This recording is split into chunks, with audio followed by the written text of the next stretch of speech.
네, 안녕하십니까. 한 주간 투자 전략 시간입니다. 자, 이번 주도 대단한 한 주가 될 것 같아요. 다음 주에 이제 미국 대선을 또 앞두고 있기 때문에 이번 주는 사상 초유의 대내외 변수들의 아마 영향을 시장이 받을 것 같습니다. 영향을 뭐 미 대선이라든지 경제 지표도 A급 지표가 많고 금리 뭐 전쟁에다가 또 실적 시즌의 피크로 가고 있지 않습니까? 자, 그런 상황을 좀 보면서 한 주 증시 대비를 위해서 살펴보도록 하겠습니다. 자, 우리 지난주 글로벌 증시를 잠깐만 생각해 보면 뭐 브릭스 정상회의다, 그리고 테슬라, SK 하이닉스 실적이 잘 나왔죠. GM 실적도 잘 나온 반면에 로키드 마틴이 뭐 개별적인 문제라 조금 아쉬웠고, 폴란드 대통령이 방한했고, 그 다음에 중동 우크라이나 전쟁 상황은 지속되고 있는 상황 속에서 실적에 따른 개별 종목 장세 흐름이 상당히 좀 강했는데, 아쉬운 측면은 자, 미증시는 강보합, 약보합, 다우가 좀 한 2%대 밀리겠지만은 전체는 뭐 강보합, 약보합 정도를 했죠, 지난주에. 반면에 이제 그 글로벌 증시 같은 경우도 뭐 오르락내락 했지만은 특히나 우리 코스닥 같은 경우는 무려 마이너스 3.4% 급락하면서 글로벌 꼴찌에 가까운 또 모습을 보였다는 점. 자, 이런 부분들은 굉장히 좀 아쉬웠습니다. 그리고 한 주간 S&P 500을 보면 일부 빅테크가 이끈 시장이죠. 저기 대부분 다 위쪽에 있는 빅테크주들이 그나마 좀 나왔고, 아래에 있는 작은 종목들은 굉장히 분위기가 안 좋았습니다, 지난주에.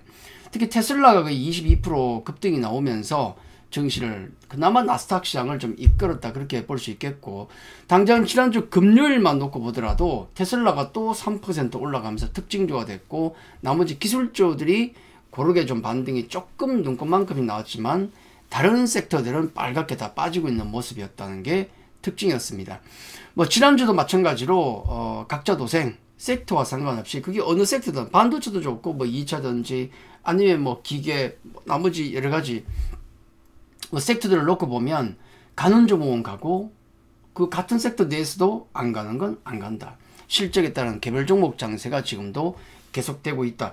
우리 증시를 놓고 보면 제가 이런 뭐 농반 진반으로 말씀을 좀 드립니다. 이런 기사가 있었어요. 김천 김밥 축제 오지 마세요. 김천에서 왜 김밥 축제를 하냐고 의아해 하신 분이 계신데, 김밥 천국을 줄여서 김천이라고 얘기한다면서요, MZ세대들이. 그래서 김천이 거기에서 시에서 거기에 힌트를 얻어서 김밥 축제를 냈는데 너무 많은 사람이 몰리다 보니까 도저히 김밥 공급을 맞추지를 못해서 2시 정도에 판매가 종료되면서 김밥 축제에 김밥이 없는 일이 벌어졌다. 여기 제가 말씀드리고 싶은 것은 국내 증시의 특징이 뭐냐면 이렇게 몰려다니는 우르르 장세입니다. 몰려다니는 게 문제다, 뭐 그걸 말씀드리는 게 아니고, 그만큼 그럴 수밖에 없이 그만큼 갈 곳이 없다, 그 얘기예요. 증시를 통해서 살펴보면 그만큼 살 게 없기 때문에 뭐 특정 이벤트 이슈가 벌어지면 그쪽으로 우르르 몰려가는 장세가 지금도 지속되고 있다. 안타까운 일이죠. 자, 이번 주에 이슈입니다. 일정입니다. 이번 주에 진짜 정말 많아요. 사상 초에 가까울 정도로. 다음 주 다다음 주 정도 되죠. 11월 5일, 그죠? 10월 5일이 다음 주죠. 미국 대선이 있습니다. 그래서 28, 29, 30, 31, 그리고 또 11월 1일이 이어지는 이번 주 일정이나 행사도 대단히 많다는 거, 이벤트도. 경제지표 A급 지표 10월 고용보고서가 있고, 그리고 미국 10월 ISM 제조업지수, 미국 9월 또 PC 물가지표도 있고, 실적도 마찬가지입니다. 한미 실적 발표가 이제 피크로 나오는데, 알파벳, 마이크로소프트, 메타, 애플, 아마존 같은 빅7 중에서 5개가 무려 발표가 있고, 그리고 AMD, 화이자, 일라이, 릴리, 우버 등의 또 굵직굵직한 기업들, 우리나라도 포스코홀딩스, 포스퓨처엠, 삼성, SDI 같은 2차 전지들이 또 왕창 실적 발표를 한 등 굉장히 많은 기업들이 실적 발표를 한다는 점, 그리고 BOJ 통화정책회의도 있고, 중동 우크라이나 전쟁은 지속되고 있지 않습니까? 그리고 미국 대선을 바로 앞둔 전주기 때문에 정말 많은 이벤트들이 있다는 점 참고를 하셔야 될 것 같습니다. 자, 이런 국내 증시 이번 주에 관전 포인트를 보자 그러면은 우선 경제 지표와 실적 발표, 최근 경기에 대한 판단, 그리고 또 실적 분위기는 뭐 나쁘지 않죠. 특히 뭐 지난번 베이지북에서도 나왔지만은 노랜딩이 얘기 나올 정도로 굉장히 탄탄한 어떤 그런 미국 경기를 보여주고 있습니다. 그러다 보니까 이제 11월 다가오는 11월의 FOMC 회의에서는 한 25bp 정도, 그 정도 그 정도의 금리 인하를 예상하고 있다. 그래서 금리 인하 어떤 모멘텀은 약화됐는데 그걸 경기와 실적으로 메우고 있다. 그렇게 볼 수 있을 것 같습니다. 그래서 뭐 결론적으로 글로벌의 큰 어떤 시장에는 문제가 없다. 그렇게 정리가 되죠. 그래서 섹터별로 들어가서 많은 문제들이 있는데, 자, 이번 주에 일단 아까 경기와 금리 관련해서 고용보고서, ISM 제조업 지수, PC 물가 지표 등등 A급 지표들이 많이 나오기 때문에 이 부분은 상당히 좀 잘 우리가 체크를 해야 될 것이 아닌가. 왜냐하면 금리 인하는 어쨌든 간에 그 폭을 떠나서 조금씩 인하하고 있는 분위기인데, 여기서 경제 지표가 나쁘게 나와버리면 모든 게 무너질 수가 있습니다. 그래서 이왕 이제는 어차피 금리 인하로 간다면 경제 지표는 잘 나와야 된다. 그게 중요하다는 말씀을 드립니다. 자, 그 다음에 국내 증시 관전 포인트, 다음 주 미국 대선이 있습니다. 지금 현재 이런 분위기예요. 미국 베팅 사이트 같은 경우는 이런 분위기고, 지금 미국에서 뉴욕타임즈에서 마지막 조사를 했는데 해리스와 트럼프가 거의 뭐 동률에 가까운 그런 득표를 보여주고 있다. 다만 이 분위기가 지금은 해리스에게 불리하다, 트럼프가 유리하다는 거예요. 베팅 사이트에서 보시면 아시겠지만은 지금 트럼프가 64% 이상으로 승리 확률이 나오는데 경합주에서 트럼프가 앞서고 있기 때문에 그렇습니다. 그래서 뭐 트럼프 트레이드, 지난주는 트럼프 트레이드가 조금 약화됐지만은 트럼프 트레이드는 이번 주에도 뭐 아마 지속될 수도 있지 않을까 하는 생각을 합니다만은, 대선 결과가 나오기 전까지는 단기 매매가 맞겠죠. 뭐 결론을 누가 알겠습니까? 뒤집어질 수도 있잖아요. 다만 그 결과 이후에는 기대했던 거와는 조금 반대로 갈 수도 있으니까, 왜냐면 재료가 노출되는 거니까 그런 점도 지금은 조금 생각해야 된다 말씀을 드립니다. 자, 트럼프 또 주말에 이런 얘기를 했어요. 한국과도 경쟁해야 된다. 그러니까 일본, 중국, 한국과도 이제 경쟁을 해야 된다. 법인세 인하 국력을 재확인했습니다. 자, 미국 땅에서 미국 고용자를 채용할 시에만 법인세 6% 깎아주겠다. 우리 세금 깎아줄 테니까 나가서 열심히 일본, 중국, 한국과 싸워라. 자, 굉장히 피곤하죠. 자, 이런 얘기를 하고 있습니다. 자, 그리고 국내 증시 관전 포인트, 이번 주 중동 리스크 완화, 우크라이나 리스크 확대. 자, 우리 주말 동안에 전쟁 관련 소식들, 우선 중동 쪽에서 전해진 소식 아마 들으셨을 겁니다. 이스라엘이 26일 새벽에 이란, 예정됐던 거죠.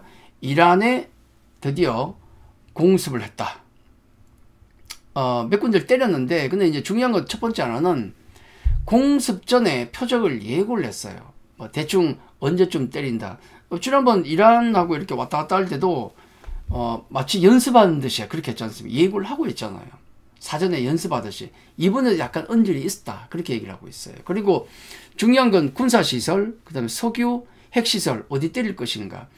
이제 군사시설 때리는 건 뭐 당연하다 생각하는데 석유나 핵시설 때리면 문제가 심각해지죠. 근데 이번에는 군사시설만 때렸다. 그러니까 이스라엘이 확전은 경계하고 있다는 게 느껴졌고, 이란도 야 그래 때렸어? 그래 우리 다시 대응한다 라고 하면서도 즉각 대응에 대해서는 얘기를 안 하고 있어요. 그게 뭐냐면 이스라엘도 그렇고 이란도 그렇고 여기서 더 확전되는 것은 조금 서로 경계를 하고 있다. 그래서 중동 리스크는 조금 내려가는 분위기죠. 자, 그런 분위기 속에서 우크라이나 전쟁도 새로운 국면으로 들어가고 있지 않습니까?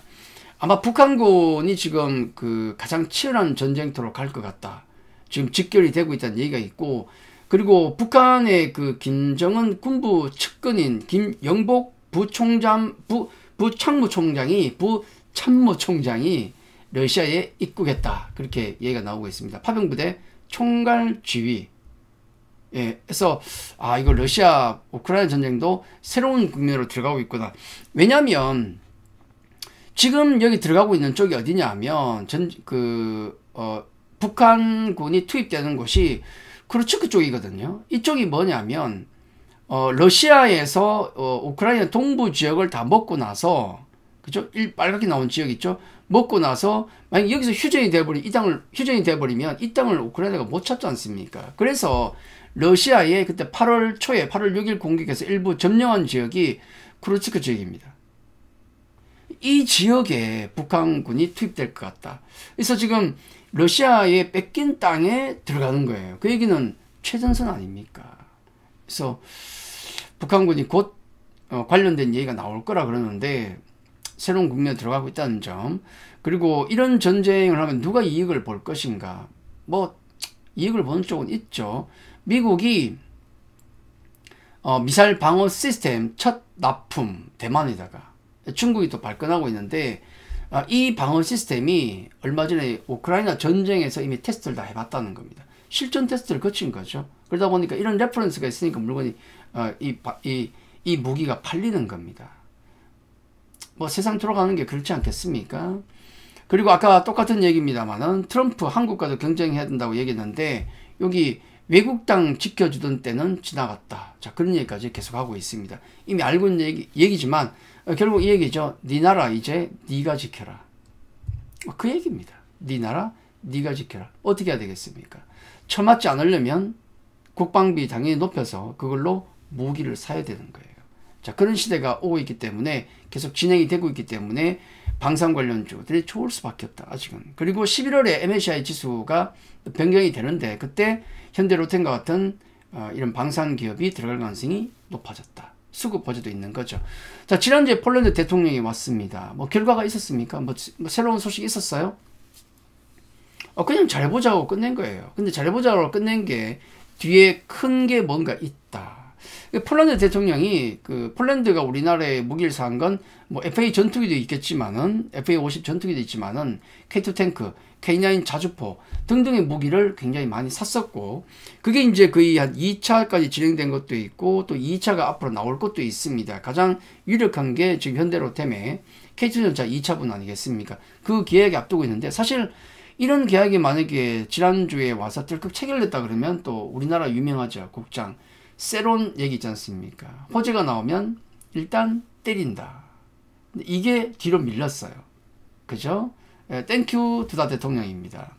자, 어차피 나올 그 대규모의 어떤 수준 모멘텀이라면 뭐 뒤에 대기하고 있으면서 주가가 계속 올라가는 게 좋지 않습니까? 물론 이런 것은 단기적인 것이지만, 단기로 출렁했다가 다시 뭐 갈 가능성이 높지만은 어쨌든 이런 부분들까지도 방산주에게는 나쁘지 않은 분위기다. 자, 국내 증시 관전 포인트 밸류업입니다. 자, 계속 그 밸류업 관련된 이슈가 많은데 으쌰으쌰 하려는 분위기를 만들자 해서 밸류업 지수까지 만들었는데 그게 안에 100가지 종목 중에서 변경이 있을 수 있기 때문에 조금 나오는 게 늦춰질 수 있다는 얘기 있고, 그리고 밸류업을 하는데 자꾸 밸류 다운을 시키는 게 있죠.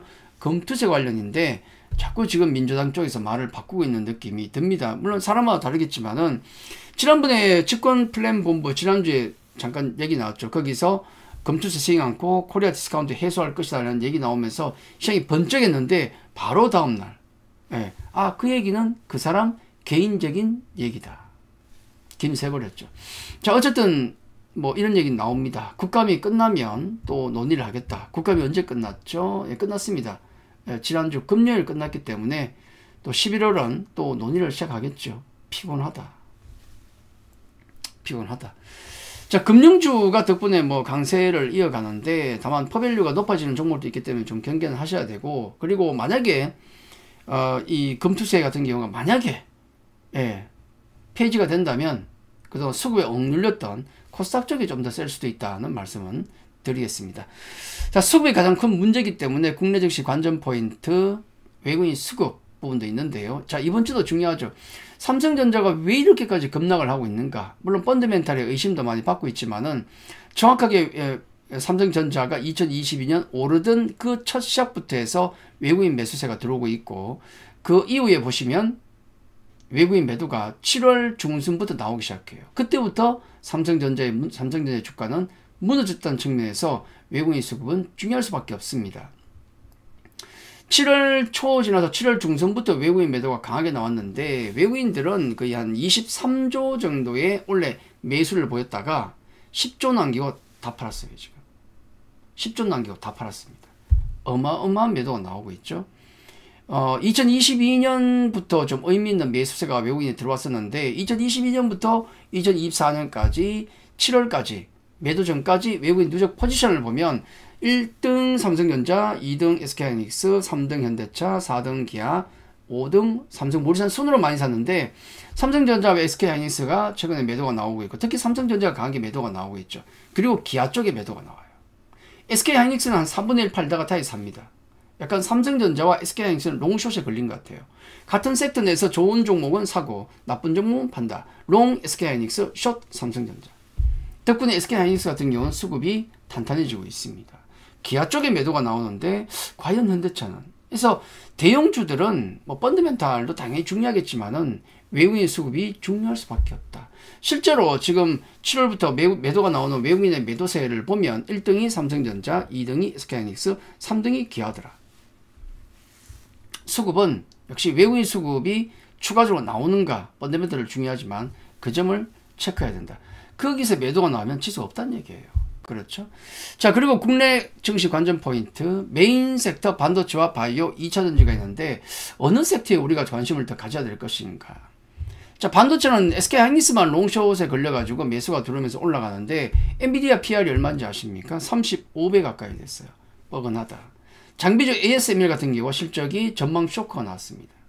삼성전자는 실적 발표 이후에 외국인 발표 그 전부터 매도가 났지만은 실적도 어닝 미스가 나고 외국인 수급도 매도가 나온다는 측면에서 반도체 같은 경우는 지금도 조금 불리한 측면이 있다. 자, 지난번에 우리 윈터 겨울이 다시 온다고 얘기해서 겁을 줬던 모건스탠리 우리가 틀렸다 그 얘기를 했었죠. 지난주에 반도체 뭐 SK하이닉스 등등에 잘못 봤다 얘기했는데 놀리는 거죠. 단기로 볼 때는 잘못 본 것 같다. 근데 길게 보면 우리 생각이 맞을 거다. SK하이닉스 목표가 상향했습니다. 12만원 그랬다가 13만원. 자, 이런 이슈도 있었고. 자, 2차 전지입니다. 2차 전지는 지금 주요 자리 돌파냐 이탈이냐. 자, 이게 중요해요. LG 에너지 솔루션 대장주를 놓고 보면 딱 어떤 상승 이후에 저점 찍고 상승 이후에 약간 박스 같은 같은 느낌이 드는데 돌파나 이탈이냐를 앞두고 있습니다. 이번 주와 대선을 앞둔 대선이 있는 다음 주까지 중요한데 자, 테슬라 모멘텀이 사실은 3번 있는 겁니다. 실적이 잘 나오고 나서 시간 외에서 무려 플러스 11%가 급등했는데 그때 우리 증시 2차전지 안 움직였죠. 실망. 근데 본장이 열리니까 테슬라가 11%가 아니고 무려 20% 넘게 급등이 나온 거예요. 자, 그때도 2차전지가 못 움직였습니다. 또 실망. 그리고 금요일 날 테슬라가 또 올랐어요. 3%. 세 번째입니다. 과연 월요일 2차전지가 약발이 있을 것인가 중요하죠. 그리고 트럼프와 이번 주에 트럼프 이슈가 계속되고 있고 거기다 실적 발표가 이번 주에 2차전지주 실적 발표가 이어집니다. 과연 맷집이 확인될 것인가. 요게 2차전지주에겐 굉장히 중요하다. 자, 전기차 재료 리튬 시세가 급락 얘기 나오고 있어요. 미국 바이든 정부가 첫 리튬 광산을 허가했다. 리튬 생산에 맞으면 관련 가격이 떨어질 수밖에 없지 않습니까? 이 부분은 2차 전지에게서 단기적으로는 조금 불리할 수도 있는, 왜냐하면 포스코홀딩스 같은 경우가 리튬 가격에 많이 연동이 되지 않습니까? 근데 전기차의 대중화를 간다는 측면에서 놓고 볼 때는 배터리 가격이 차지하는 비중이 높기 때문에 이 가격이 낮아지면 전기차 대중화로 가는 시점은 빨라질 것이다. 자, 그렇게 볼 수도 있습니다. 자, 바이오 섹터가 되겠는데, 바이오 섹터는 지금 좋은 점과 나쁜 점이 있어요.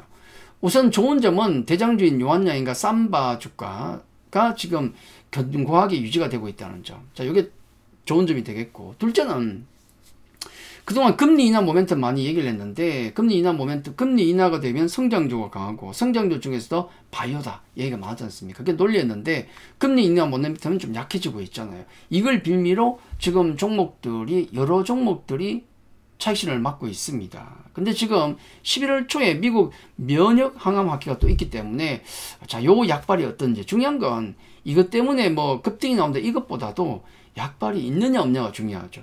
최근에 전력 설비라든지 화장품이라든지 일부, 그 다음에 뭐 식음료라든지 이런 종목들 급등 나왔던 종목 보면 이제는 약발이 안 받아요. 호재. 자, 약발이 받느냐 안 받느냐가 굉장히 중요한 국면이다. 자, 어쨌든 지금 세 가지 섹터, 메인 섹터를 보면 반도체는 아직도 그렇다. 좀 접근하기는 그렇고 좀 보수적으로 보셔야 되고 2차전지와 바이오 정도가 과연 우리가 얼마나 집중을 할 수 있느냐 관심을 가지고 보는 게 맞다는 말씀을 드립니다. 자, 국내 증시 이번 주 관전 포인트 기타 섹터입니다. 자, 지난주에도 뭐 여러 번 말씀을 드렸지만은 로제의 아파트가 또 영국 싱글 차트에서 4위, 글로벌 전체적으로 히트를 치고 있다. 케팝 여성 가수 최고 순위를 보여주고 있다. 엔터주 같은 경우 최근 조금 움직임이 YG 플러스가 워낙에 급등하다 보니까 끌려 올라가는데 심지어는 뭐 화이트 진로까지도 올라가죠. 웃기긴 한데. 그리고 개별 활동이 실적에 영향이 없는 YG엔트도 강하게 움직였던 측면이 있습니다. 근데 중요한 건 뭐냐면 엔터주에 있어서 중요한 것은 이런 최근에 우리 국내 증시에 수급이 없다 보니까 좋은 섹터, 또 턴 어라운드 하는 섹터, 그리고 또 펀더멘털이 좋아지는 섹터, 종목들에 안 가는 종목들은 왜 안 가냐면 돈이 없기 때문에 관심이 없거든요.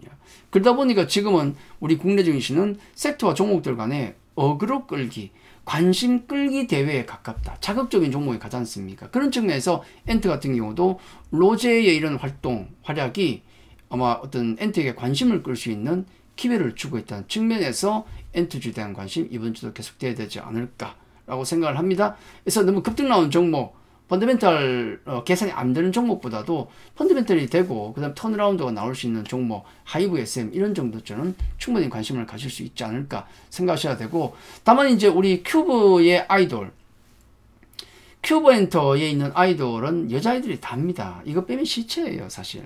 근데 여자아이들의 어떤 리더 전소연이 뭐 떠난다는 소리가 있습니다. 계약 종료를 떠난다는 소리인데 예전에도 하이브로 간다는 얘기는 많았어요. 이 단독이라서 100% 확실한 건지 확인 좀 해야 되겠지만 어쨌든 금요일 급락이 나왔죠. 그래서 이제는 엔터 쪽도 그렇고 반도체도 그렇고 바이오도 마찬가지고 2차전지도 마찬가지고 모든 섹터가 이제는 다 개별 종목별로 따로 움직인다. 섹터 전체가 움직이기보다는 안에 종목의 각각의 매력과 펀더멘털에 따라서 따로 움직일 가능성이 높다라고 보셔야 될 것 같습니다.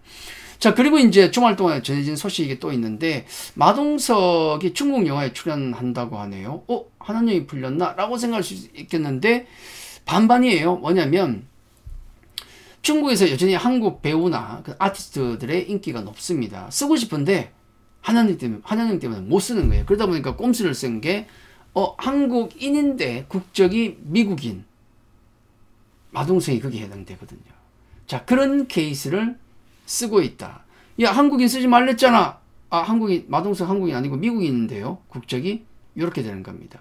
풀린 것 같기도 하고 안 풀린 것 같기도 하고. 그리고 이제 게임 관련해서 외자 게임이 지금 또 판호를 좀 받았는데 그중에 N소프트 리니지 2M 나온 지가 얼마 됐는데 또 신규 상장주죠. 시프트업의 니케 요거 두 개가 또 중국에서 판호를 받았다고 합니다.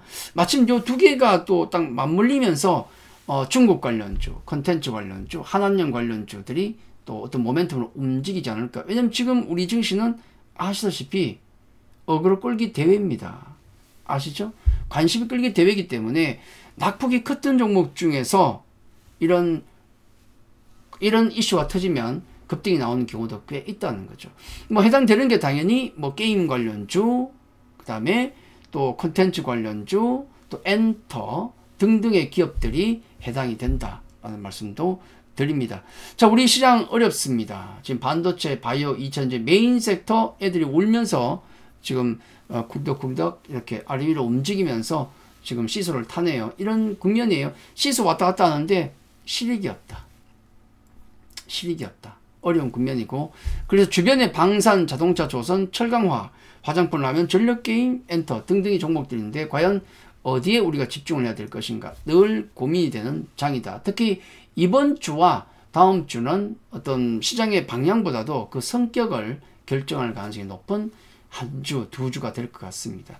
자, 현재로 봐서는 2차전지 바이오, 방산, 엔터, 조선, 금융, 뭐 자동차 그 외에는 개별 종목 정도에 관심을 가져야 될 어떤 국면인데 이번 주와 다음 주면은 또 어떻게 색깔이 바뀔 것인가. 그래서 대단히 예민하게 추적을 해야 될 구간에 이번 주에 들어왔다. 자, 그렇게 말씀을 드리겠습니다.